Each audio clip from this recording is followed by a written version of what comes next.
প্রধানমন্ত্রী তারেক সাহেব ইংল্যান্ডে পলাতক ছিলেন, শ্রমিকদের রক্তের বিনিময়ে আজকে তিনি প্রধানমন্ত্রী হতে পেরেছেন। 24 জুলাই বিপ্লবের মধ্য দিয়েই আজকের ক্ষমতাসীন সরকার ক্ষমতায় অধিষ্ঠিত হয়েছে। সব জায়গায় শুধু নাই আর নাই, নাই আর নাই। আছে কি দেশে খুনের সংখ্যা বেড়েছে, দেশে হল বেড়েছে, বিনা পরীক্ষায় চাকরি সুযোগ করে দেওয়া হয়েছে। আজকে আমরা লক্ষ্য করেছি দেশের মধ্যে নির্বাচন ছাড়া যে সকল এমপিরা নির্বাচিত পরাজিত হয়েছেন সেই সব এমপিদেরকে প্রশাসক হিসেবে নিয়োগ করা হয়েছে।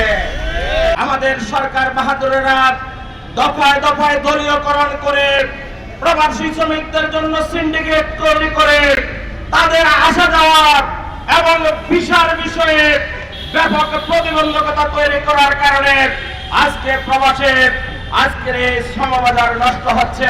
অনতি বিলম্বে তা যদি বন্ধ না করা হয় আগামী দিনে সকালে শ্রমিকদের নিয়ে এর জন্য দুর্বার কোন আন্দোলন করে তোলা হবে।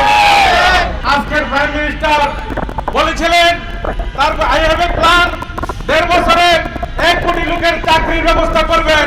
আমরা দেখলাম 6 মাসের মধ্যেই শতাধিক কারখানা বন্ধ হয়ে গেছে, 60,000 অধিক শ্রমিক ছাঁটাই করা হয়েছে। আমরা কর্মসংস্থান গড়ার ব্যাপারে উল্টো আজকে শ্রমিকদের পেটে লাথি মারা হয়েছে। আমি বলবো আই হ্যাভ এ প্ল্যানে যদি কলকারখানা বন্ধ, বিদ্যুতের সমস্যার সমাধান, সারের সমস্যার সমাধান, গ্যাসের সমস্যার সমাধান না থাকে, আপনার আই হ্যাভ এ প্ল্যান এদেশের জনগণ গ্রহণ করবে না। আমরা মনে করি এদেশের মানুষ মনে করে আজকে যে সংকট তৈরি হয়ে গেছে এই সংকট তৈরি করা হয়েছে।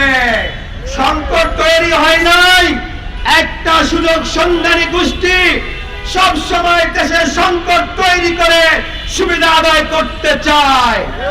আমরা বিগত আওয়ামী লীগ সরকারের আমলে দেখেছি যে সংকটগুলো তৈরি হয়েছিল সেই একই সংকট তৈরি হয়েছে।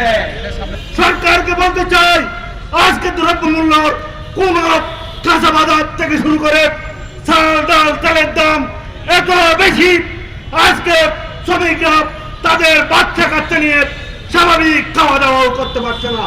সংগ্রামী বন্ধুগণ, আজকের এই মানববন্ধন থেকে অবিলম্বে মালয়েশিয়া সহ বিদেশের যে শ্রমবাজারগুলিকে দলীয় সিন্ডিকেট দিয়ে নিয়ন্ত্রণ করা হচ্ছে এগুলি ভেঙে দেওয়ার দাবি জানাচ্ছি এবং বিদ্যুৎ, তেল, গ্যাসের সংকট নিরসনে দ্রুত পদক্ষেপ নিন। শিল্প কলকারখানা যে বন্ধ হয়ে যাচ্ছে তা বন্ধ রোধ করুন, হাজার হাজার শ্রমিকের বেকারত্ব রোধ করুন।